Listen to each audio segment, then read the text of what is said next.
기도드리옵나이다. 아멘. 하나님의 말씀 함께 보시겠습니다. 하나님의 말씀은 신약성경 마태복음 5장 1절부터 12절의 말씀입니다. 신약성경 마태복음 5장 1절부터 12절의 말씀.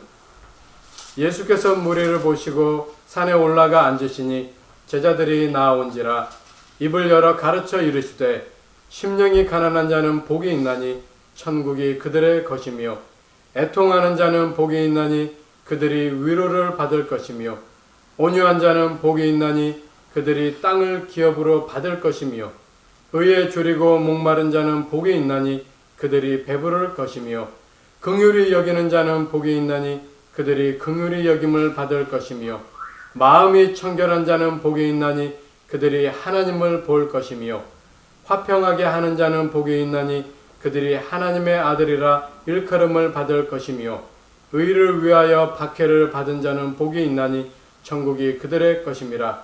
나로 말미암아 너희를 욕하고 박해하고 거짓으로 너희를 거슬러 모든 악한 말을 할 때에는 너희에게 복이 있나니 기뻐하고 즐거워하라. 하늘에서 너희의 상이 큼이라.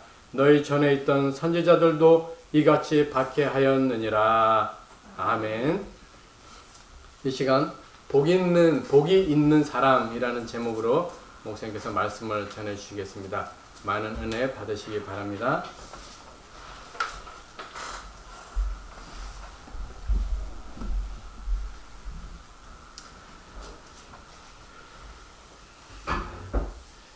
우리가 사순절 기간을 지내면서 예수님께서 이 땅에 오시고 또 이 땅에 오셔서 사역을 하시며 그 사역 가운데 목적하신 일들을 이루시는 것들을 우리가 보면서 예수님이 고난받으셨던 것과 또 고난받으신 후에 십자가에 죽으시고 부활하신 이런 모든 사건들을 우리가 되짚어 보면서 부활절을 맞이할 때 정말로 예수님으로 인하여서 우리의 생명이 새로움을 받았고 그래서 하나님의 자녀로서 살아가는 그러한 복된 삶이 있음을 다시 한번 기억할 수 있는 그러한 시간들이 되어졌으면 좋겠습니다.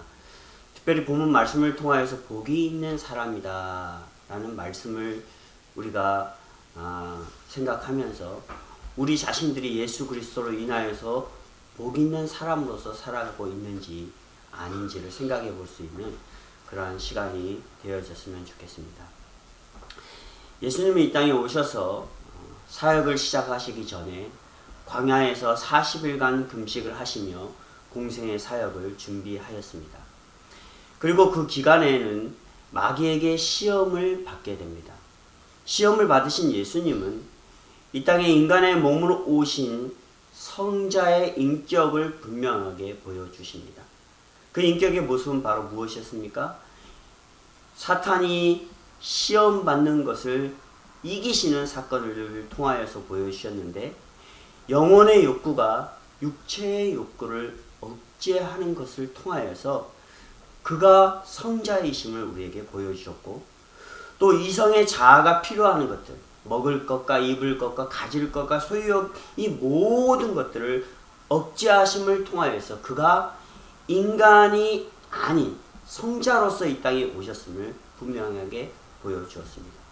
또한 성자로서 성부 하나님께 절대 복종하는 모습을 통하여서 그가 우리를 구원하실 분 성자로서 오셨음을 이 마귀의 시험 사건을 통해서 분명하게 보여주고 있습니다. 이렇게 마귀의 시험을 이기시고 예수님은 공생의 사역을 시작하십니다. 마태복음은 그 시작을 회개하라 천국이 가까웠느니라 라고 예수님의 외침을 통하여서 전개하고 있습니다. 그리고 갈릴리 해변에서 두 형제고 베드로라 하는 시몬과 그의 형제 안드레를 제자로 부르시는 사건을 마태는 기록하고 있습니다. 이 사건 속에는 오늘 말씀을 이해하기 위해 집중해야 될 내용이 있음을 보게 됩니다. 다시 말해서 나를 따라오너라 라는 것에 우리는 집중해야 합니다. 이후 예수님은 여러 곳을 다니시며 천국 복음을 전하셨고 그 천국 복음의 소문을 들은 많은 사람들이 예수님을 따르고 예수님께 모이게 되었습니다. 그리고 예수님은 무리들에게 말씀을 선포하기 위해 산에 올라가 제자들과 함께 앉아 그들을 향하여 설교하게 됩니다. 그 주제가 바로 복이 있는 사람이다 라는 것이죠. 우리는 이것을 팔복이라고 말하고 있습니다. 특별히 이 복음을 우리가 먼저 설교하기 전에 마태는 다른 사복음서와 다르게 예수님의 당시 사건들을 역사적으로 시간적으로 기술하는 것을 보게 됩니다. 제가 왜 이 말씀을 드리냐 하면 복이 있는 사람이다 라는 이 말씀을 전하기 위해서 이 말씀이 표현하고자 의미하고자 하는 전제 조건과 목적을 이 마태가 기록한 역사적인 사건 속에서 우리는 볼 수 있다라는 것입니다. 예수님의 첫 번째 복음 선포는 뭐였습니까? 회개하라 천국이 가까웠느니라 였습니다. 예수님의 복음의 목표는 바로 천국입니다. 다시 말해서 이 천국인데 회개하지 않으면 그 천국에 이를 수 없다라는 그러한 말씀이죠. 이러한 전제를 하신 후에 천국 백성으로 인도할 수 있는 복음 전도자 제자들을 부르셨습니다. 그 부르시는 데 있어서의 그 전제 조건은 나를 따라오라 였습니다. 나를 따라올 때 사람을 낚는 어부가 되게 하리라 라고 하셨습니다. 모든 주체가 예수님이다 라는 것이죠. 예수님을 따를 때 예수님께서 따르는 자들을 통하여서 사람을 낚는 어부가 되게 하겠다라는 것입니다. 전제와 명제가 분명하게 이 말씀을 통하여서 우리에게 알려주고 있습니다. 그렇다면 이러한 내용의 말씀을 가지고 오늘 본문이 요구하는 복 있는 사람이다 라는 것을 우리가 복 있는 사람이 무엇인지 찾아 나가야 될 것입니다. 다시 말해서 복 있는 사람이다 라는 것은 오늘 산상수훈을 통하여서 기록된 이 말씀은 예수를 따르는 사람이고, 더 나아가서 복 있는 사람은 회개하여서 자기를 포기하고 예수를 따라가는 사람이 가능한 것임을 오늘 우리에게 말씀하고 있는 것이죠. 더 나아가서 결론적으로 얘기한다면 이 복 있는 사람은 바로 천국을 소유하는 사람일 것임을 분명하게 말씀하고 있는 것입니다. 그래서 예수님께서 베드로를 부르실 때 어떻게 하십니까? 베드로는 예수님을 따르기 위해서 자기가 가지고 있던 그 배와 어부의 모든 삶을 어떻게 했어요? 버려버렸습니다. 자기를 버릴 때, 자기를 포기할 때 예수를 따를 수 있기 때문이죠. 예수를 따름을 통하여서 복이 있는 사람으로 살아가게 되어지고, 복이 있는 사람으로 살아갈 때 결국 예수님께서 선포하셨던 천국에 이르는 삶을 살아갈 수 있다라는 것입니다. 그렇다면 산상수훈의 팔복의 이 말씀은 천국을 소유하는 것이 목적인데, 이 천국은 소유한 사람들은 8가지의 복이 있는 사람으로 사는 것이다 라는 것을 우리는 기억해야 합니다. 특별히 이 산상수훈에서 의미하는 천국은 앞으로 다가올 하나님의 나라의 특정한 장소를 뛰어넘어서 하나님의 주권적 통치가 미치는 모든 삶의 영역을 의미하고 있습니다. 재림 예수 그리스도께서 오셔서 우리를 심판하시고 하나님 나라에 임하는 그러한 천국을 뛰어넘어서 그 천국이 도래하기까지 우리는 하나님의 주권적인 통치, 하나님의 그 섭리 가운데 천국의 삶을 누리며 살아갈 수 있다라는 것입니다. 어떻게 할 때? 복이 있는 사람으로 살아갈 때. 즉 천국은 다가올 미래의 것뿐만 아니라 이미 우리 가운데 도래되어져 있는 삶임을 말씀하고 있는 것이죠. 어떻게 할 때? 하나님께서 우리를 통치하실 때, 하나님께서 우리를 섭리하실 때, 하나님께서 우리를 인도하실 때 그것이 바로 천국의 삶임을 분명히 말씀하고 있는 것입니다. 즉 복이 있는 사람으로 사는 것 그 자체가 하나님의 통치 안에 천국의 삶을 누리는 것이다 라는 것입니다. 왜 그렇습니까? 하나님의 통치 안에 있다라는 것은 죄와 구별된 삶을 살아가는 것이기 때문입니다. 때문에 하나님만을 바라볼 수 있고 하나님께서 우리들에게 추구하시는 그런 모든 삶 가운데 우리는 구별돼서 살아갈 수 있기 때문이다라는 것입니다. 그렇다면 이제 구체적으로 이렇게 살아가기 위한 복 있는 사람의 모습은 어떤 것입니까? 첫 번째로 성경은 심령이 가난한 자다라고 말해주고 있습니다. 누가복음 6장 20절에서는 가난한 자라고만 표현되어 있습니다. 다른 성경 속에서 보면 심령이라는 말이 빠져 있고 가난한 자라고 표현되어 있습니다. 그러나 마태는 여기서 심령이라는 단어를 추가하여서 더욱 영적인 것을 강조했습니다. 더욱 하나님의 사람으로 살아가는 것을 강조했다라는 것입니다. 여기서 영적인 의미는 심령은 바로 겸손입니다. 이 겸손은 우리가 낮아짐의 자세를 말할 수도 있지만 여기서 말하는 겸손은 회개하는 자의 태도를 말하는 것입니다. 즉 인간의 무지와 죄를 하나님 앞에 철저하게 회개하는 이러한 겸손의 자세를 말하는 것이죠. 이러한 겸손이 없으면 우리의 심령은 가난한 자로서 변화되어질 수 없다라는 것입니다.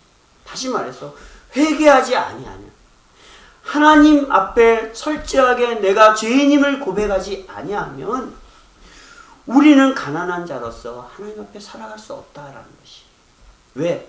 내가 더 잘났고 내가 더 능력이 있어 보이고 이러한 마음이 우리 안에 싹트기 때문에 우리는 하나님의 사람으로서 가난함으로 살아갈 수 없다라는 것이죠. 그러므로 이러한 자들은 철저하게 하나님 앞에 회개함을 통하여서 오늘 성경은 뭐라 합니까? 복이 있다라고 말하는 것입니다. 회개하는 그 자체를 통하여서 하나님께서는 복을 보장해 주십니다. 이 복은 이 말씀 속에서 종말론적 축복을 말해주고 있는데 이 축복은 바로 천국이다라는 것입니다. 천국을 소유하는 것입니다. 하나님의 통치권 안에 놓이는 것임을 말씀하고 있는 것입니다. 이 말씀 하나의 자체가 구원론의 바탕이 되는 것이죠. 우리가 구원받기 위해서는 먼저 우리 자신이 하나님 앞에 우리의 무지함과 우리의 죄를 회개할 때 가능한 것임을 말씀하고 있는 것입니다.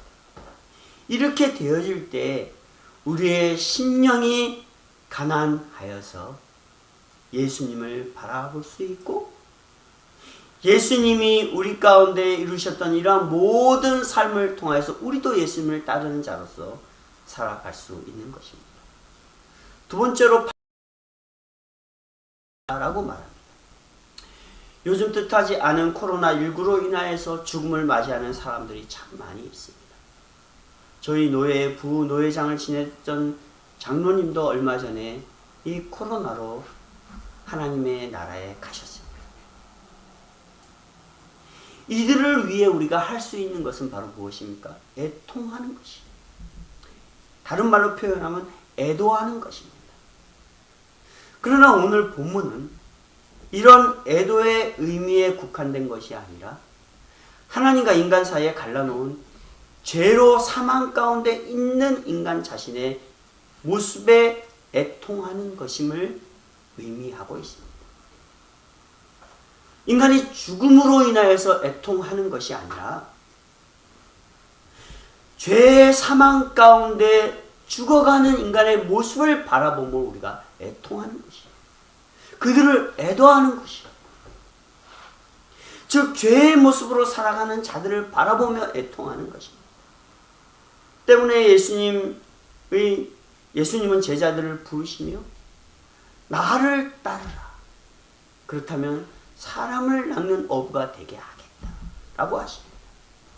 이 말은 바로 무엇입니까? 나를 따를 때만이 제 가운데 죽어져 가는 자들을 애통해할 것이고, 애통해하는 마음으로 인하여서 그들을 위하여서 내가 섬길 수 있고 그들을 위하여서 내 목숨을 내어놓을 수 있다라고 말씀하는 것입니다. 이 마음이 있을 때 죄인을 구원할 수 있는 마음을 가지고 이 땅에 오셨던 예수님의 모습을 오늘 우리에게 보여주고 있는 것입니다. 이 마음이 있을 때 우리도 예수님을 따르는 자로서 이 땅에 죽어져가는 자들을 하나님께로 인도할 수 있는 이러한 삶을 살아갈 수 있다는 것입니다. 제 가운데 죽은 자들의 애도하는 마음이 이들을 구원하시려는 예수님의 간절한 소망이며 그 사역의 목적이었음을 분명히 우리에게 가르쳐주고 있습니다. 역시 우리도 이렇게 애통하는 자로서 살아갈 때 우리에게 주어지는 천국을 받아들일 수 있습니다. 분명히 말하고 있잖아요. 애통하는 자들은 천국을 받아들인다. 위로를 받을 것이다 라고 말해주고 있습니다. 요한계시록 7장 17절에 분명히 말씀하고 있는 것은 이렇게 애통하는 사람들에게 주어지는 것은 천국의 위로가 반드시 있을 것임을 약속하였습니다. 그래서 팔복 중에 하나는 애통하는 자가 되어져야 됩니다. 우리가 살아가는 삶 속에서 죽어져가는 죄인을 바라볼 때 우리가 애통하는 마음을 가질 때 그들에게 이러한 복음을 증거할 수 있다라는 것입니다. 이 마음이 없으면 그리스도인으로서 살아갈 수 있는 모습이 전혀 나타나지 않는다라는 것이죠. 세 번째로 온유한 자입니다. 온유라는 말은 바로 무엇입니까? 어떻게 보면 온유는 지나치게 순종적인 사람을 말할 수 있을 것입니다. 그래서 칼빈 선생님은 부드러운 마음으로 살며 노하기를 더디하며 절제할 수 있는 사람이 온유한 사람이다 라고 말했습니다. 그리스도인들이 죄인을 구원하려는 애통의 마음을 가지고 있다면 당연히 이 온유한 마음이 우리 가운데 나타나게 되어지는 것입니다. 이 온유한 마음을 통하여서 우리가 사람들에게 나아갈 때, 예수 그리스도 앞에 나아갈 때 그가 우리에게 요구하시는 것을 순종하고 사람들에게는 그가 우리에게 증거해야 될 복음의 말씀을 증거하며 살아갈 수 있다라는 것입니다. 이 온유가 있지 않으면 우리의 심성이, 죄인의 심성이 살아나서 저쪽으로 튀어지고 또 우리는 불순종하게 되어지고 이렇게 살아갈 수밖에 없음을 분명히 말씀하고 있는 것이죠. 네 번째로 의에 줄이고 목마른 자다라고 말했습니다. 의에 줄이고 목마른 자라는 것은 이제 하나님의 구속사역에 삶의 초점이 맞춰진 사람입니다. 자신이 예수 그리스도를 통하여서 의의 사람으로 체험했기 때문에, 의인으로 변화되어진 삶을 체험했기 때문에 이제는 새 생명에 대한 갈망이 철저한 사람임을 말씀하고 있는 것입니다. 내가 의롭게 되어지고 새로운 생명을 받았기에 이제는 죄인을 바라볼 때 그들을 새 생명으로 인도하려는 그러한 철저한 갈망이 있는 사람이 의에 줄이고 목마른 사람이다 라고 말하고 있는 것입니다. 때문에 예수 그리스도의 복음을 받은 자들이 의에 줄이고 목마르기에 우리가 가만히 앉아있지 아니하고 하나님의 구속 사역을 이루기 위해서 복음 전도자의 사명을 우리의 삶의 터전 속에서 실천해 나가는 것입니다. 어떠한 방법이든 가리지 않습니다. 내 것을 내어놓든지 간에 내 시간을 버리든지 간에 복음 사역을 위하여서 살아가는 사람들이 바로 의에 줄이고 목마른 자임을 말씀하고 있는 것이죠. 또한 다섯 번째로 긍휼히 여기는 자다라고 말해주고 있습니다. 긍휼은 히브리어의 동정과 헬라어의 자비라는 언어가 파생되어서 표현된 말씀입니다.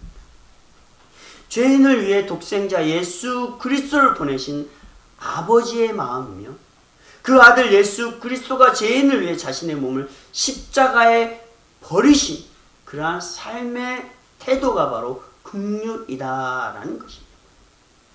이 긍휼함을 입어 우리가 어떻게 해요? 새 생명을 받았고 천국의 삶을 누리며 살아가고 있잖아요. 즉 죄악된 세상을 긍휼히 여기셨던 하나님의 그 사랑, 예수 그리스도의 그 사랑이 영원한 생명으로 이끄셨던 회복을 우리에게 나타내 주신 것이 바로 이 긍휼이다라는 것이. 이 긍휼함으로 우리가 우리의 생명이 새롭게 되어지고 죄 가운데 죽었던 삶이 아니라 영원한 삶을 바라볼 수 있는 이 회복의 삶으로 우리가 살아가고 있는 것입니다. 따라서 이 긍휼은 누가 주시는 것이냐? 하나님께서 주시는 것입니다. 하나님께서 예수 그리스도를 통하여서 보여주셨고 예수 그리스도를 통하여서 그 긍휼이 우리의 삶 가운데 접해진 것입니다.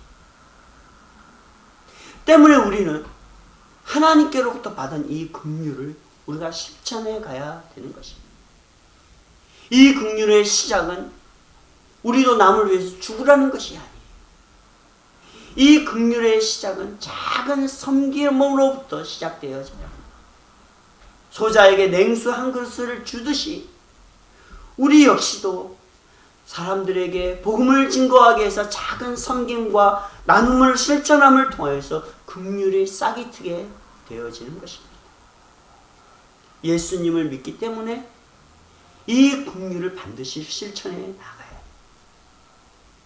죄 가운데 죽어져 가는 자들에게 이 긍휼을 실천해 가야 합니다. 가난한 자들이기 때문에 나보다 돈이 더 많으니까 안 해도 되지, 이러한 돈의 가치와 경제적인 가치가 아니라 죄 가운데 죽어가고 있는 자들, 불쌍한 자들, 사망 가운데 놓여 있는 자들을 바라보는 긍휼의 마음으로 그들을 섬기며 살아가야 된다는 것입니다. 그렇게 되어질 때 우리가 독생자 예수 그리스도를 통하여서 받은 영원한 생명이 우리가 베푸는 긍휼의 삶을 통하여서 그들도 맛볼 수 있다라는 것입니다. 여섯 번째로 마음이 청결한 자다라고 말해주고 있어요. 헬라어로 마음은 인간의 가장 중심이다라고 말해줍니다. 해부학적인 중심인 이러한 마음을 뛰어넘어서 바로 인간의 모든 삶의 중심이자 신체의 중심이기도 합니다. 그것이 바로 마음이에요. 왜 그렇습니까? 인간의 마음은 감정과 사고를 좌우할 수 있습니다. 또한 인간의 활동조차도 이 마음은 컨트롤할 수 있습니다. 종교적인 활동이든 사회적인 활동이든 정치적인 활동이든 그 어떤 활동이든 간에 이 마음은 모든 것을 컨트롤하게 되어집니다.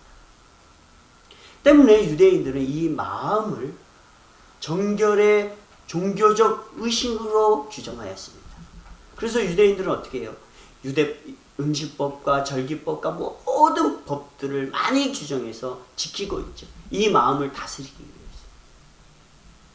그러나 그리스도인들은 죄사함을 받은 자로서 구별되는 삶을 규정하는 것으로 이 마음을 사용해야 합니다. 어떤 의식적인 것을 행하기 위한 이러한 마음이 아니라 예수 그리스도를 통하여서 죄사함을 받고 죄사함을 받은 자로서 어떻게 하면 구별된 삶을 살아갈 수 있을까?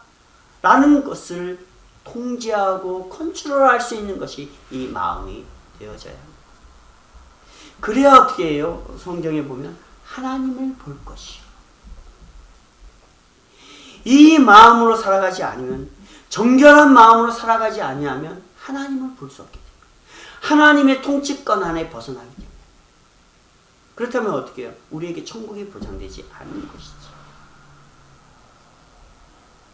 구약에서는 하나님을 본다는 것은 죽음을 의미하지만 이 본문에서는 천국을 소유하신 하나님을 뵙는 것이, 하나님의 영광의 강치가 우리 가운데 비춰지는 것을 경험하는 것이 때문에 우리의 마음은 늘 청결해야 합니다. 종교적인 어떤 의식을 뛰어넘어서 죄 가운데 구별된 삶으로 살아가는 이러한 마음이 되어져야 합니다. 죄인에게 하나님의 강체가 비칠 수 있겠습니까? 하나님의 뜻하신 일들이 죄인에게 죄 가운데 나타날 수 있겠습니까? 없다는 것이. 우리의 마음이 죄를 컨트롤하고 분별하여서 하나님의 영광의 강체 가운데 살아갈 수 있도록 우리가 그렇게 할 때 하나님을 경험할 수 있고 하나님이 소유하신 그 천국을 맛볼 수 있다라고 히브리서 12장 14절에 말씀하고 있습니다. 또한 7번째로 화평하게 하는 자다라고 말해줍니다. 화평은 위에 지금까지 6가지를 말한 그 팔복을 얻는 자들이 이루어가는 것임을 말해주고 있습니다. 이 6가지를 얻는 자들, 소유한 자들이 이 화평을 이루어가는 것이에요. 예를 든다면 국가적 평화를 이루는 것은 바로 무엇입니까? 권력자들, 정치 지도자들을 통하여서 국가적 평화를 이루어가잖아요. 리더들을 통해서. 또 세계적인 국제적인 평화를 이루어가는 것은 리더의 국가들, 미국이나 여러 유럽의 그 힘있는 국가들이 이 세계 평화들을 이루어가기 위해서 일을 하고 있잖아요. 다시 말해서 화평케 하는 자다라는 것은 화평을 받은 자들이 이 화평을 이 땅 가운데서 이루어가는 것임을 말씀하고 있는 것입니다. 인간에게 화평을 이루기 위해서 오신 예수님, 하나님의 그 아들이 바로 화평의 주인이시고 그 주인이 죄인에게 이루신 것이 바로 화평이다 말씀하고 있는 것이죠. 때문에 화평을 이루게 하시는 분은 하나님이시고 그 화평을 우리 가운데 주신 분은 바로 예수 그리스도다라고 말해주고 있는 것이죠. 예수 그리스도는 하나님과의 막힌 담을 헐어주셨잖아요. 그래서 하나님과 우리가 어떻게 해요? 이제는 소통할 수 있고 하나님의 통치 가운데 살아갈 수 있는 것임을 분명히 말씀하고 있는 것입니다. 때문에 이 땅 가운데 죄로 인하여서 화평을 누리지 못하는 그 자들에게 이제 그들에게 화평을 줄 수 있고 화평을 누리게 할 수 있는 사람들은 바로 누구입니까? 예수 그리스도를 통하여서 화평을 체험하지, 화평을 얻은 우리들이 그들에게 나아가서 화평을 이룰 수 있도록 우리의 삶을, 우리의 입술로, 우리의 모든 수단으로 복음을 증거해 나가는 것입니다. 이것이 바로 뭐예요? 화평케 하는 자들이다 라고 말씀하고 있습니다. 마지막으로 의를 위하여 박해를 받는 자다. 옛날 성경에 말하면 의를 위하여 핍박을 받는 자다 라고 말하고 있습니다. 의를 위해 핍박을 받는 것이다 라고 말해주고 있습니다. 이 핍박이라는 말은 의미적으로 보면 무조건 비난을 받고 박해를 받는 것으로 의미되고 있습니다. 그렇다면 천국의 복음을 증거하기 위해서 팔복을 가진 사람으로서 살아가기 위해서는 무조건 세상 가운데서 비난을 받고 핍박을 받아야 된다라는 이러한 말이죠. 그러나 그렇게 우리가 준비되어 살아가야 되지만 그 이상의 의미를 우리가 생각해 본다면 예수님의 생애가 우리에게 보여주고 있듯이 하나님의 뜻과 말씀을 이루기 위해서 그것을 지키기 위해서 우리 가운데 있는 온갖 고난과 핍박을 감내하는 것입니다. 의를 위하여 핍박을 받는다라는 것은 우리가 받은 화평, 우리가 받은 이 생명, 그래서 하나님께서 우리에게 주신 그 구속의 사명을 감당하기 위하여서, 그것을 감내하기 위하여서 온갖 고난과 박해, 시험이 있을지라도 그것을 감내하는 것이, 그것이 바로 의다라고 우리에게 말씀하고 있는 것입니다. 때로는 사회적, 정치적, 경제적 박해로 인하여서 우리의 위치와 명예가 실추되어질지라도 의가 이 땅에 살아간다라면 그것을 감내해야 된다는 것이. 우리가 세상 사람들 가운데 욕을 먹고 기독교가 욕을 먹을지라도 의를 위하여 받는 이 핍박을, 이 박해를 우리는 감내해야 된다는 것이. 왜? 앞으로 세상은 더 악해지고 더 죄가 성행하기 때문에 이 의를 가진 사람들이 전하는 복음이 땅에 떨어지기 때문이에요. 그렇다고 우리는 포기해서는 안 된다는 것이죠. 그럴 때일수록 우리가 가진 이 8가지의 복을 우리의 가슴에, 우리의 삶에 새기면서 누구를 바라보면, 예수를 바라보며 하나님께서 우리에게 주시는 목적, 하나님께서 우리에게 주신 그 사명들을 이루기 위해서 철저하게 우리에게 다가오는 이 핍박과 박해를 감내해야 된다는 것이. 때로는 고난이 있습니다. 때로는 우리의 가진 것을 포기해야 될 때도 있습니다. 사도들처럼, 선지자들처럼. 때로는 우리의 육체적인 고난도 따를 때도 있을 것입니다. 그럼에도 우리는 감내해야 된다는 것이. 그래서 오늘 본문 11절과 12절 말씀을 보면, 너희로 말미암아 욕하고 박해하고 거짓으로 너희를 거슬려 모든 악한 말을 할 때에도 어떻게 해요? 너희는 복이 있나니. 우리가 이렇게 세상 사람들에게 박해를 받고 욕을 받고 핍박을 당하면서 복음의 사람으로 살아갈 때면, 이 땅에서는 비록 궁핍하고 이 땅에서는 우리의 마음이 힘들고 우리의 육체가 피곤할지라도 하나님께서는 우리에게 복이 있는 사람으로 천국의 상급을 쌓아주신다라는 말씀입니다. 그렇게 살아갈 때 하나님께서는 우리를 더 통치하시고 우리를 더 섭리하시겠다는 그런 말씀. 그러면서 12절에 기뻐하고 즐거워하라. 하늘에서 너희의 상이 큼이라. 너희 전에 있던 선지자들도 이같이 박해하였느니라. 그렇습니다. 우리에게 주어진 이 팔복은 우리가 이 땅 가운데서 누리는 어떤 경제적인 풍요와 어떤 정치적이고 사회적인 이런 명예가 아니라 천국에서 소유할 수 있는 명예이며 천국이 주시는 풍요함이기에 이 땅 가운데서는 조금 힘들고 조금 박해를 받아야 되고 육체적으로 우리의 정신적으로 힘들 수 있다라는 것이. 왜? 이 땅은 천국이 아니기 때문이지. 그래서 이 땅 가운데 우리는 하나님의 나라를 보존하기 위해서 진정한 하나님의 사람으로서 진정한 예수 그리스도의 제자로서 살아가기 위해서 이 8가지의 복 있는 사람으로서 살아가야 되는 것입니다. 이렇게 살아가는 사람은 회개하는 사람입니다. 이렇게 살아가는 사람은 예수를 따르기로 작정한 사람이고, 이 사람을 통하여서 하나님께서는 이 땅에 화평을 전할 것이고, 그래서 이러한 사람들에게 하나님께서는 천국을 소유하게 하신다라는 것입니다. 이것이 바로 무엇입니까? 바로 복이 있는 사람입니다.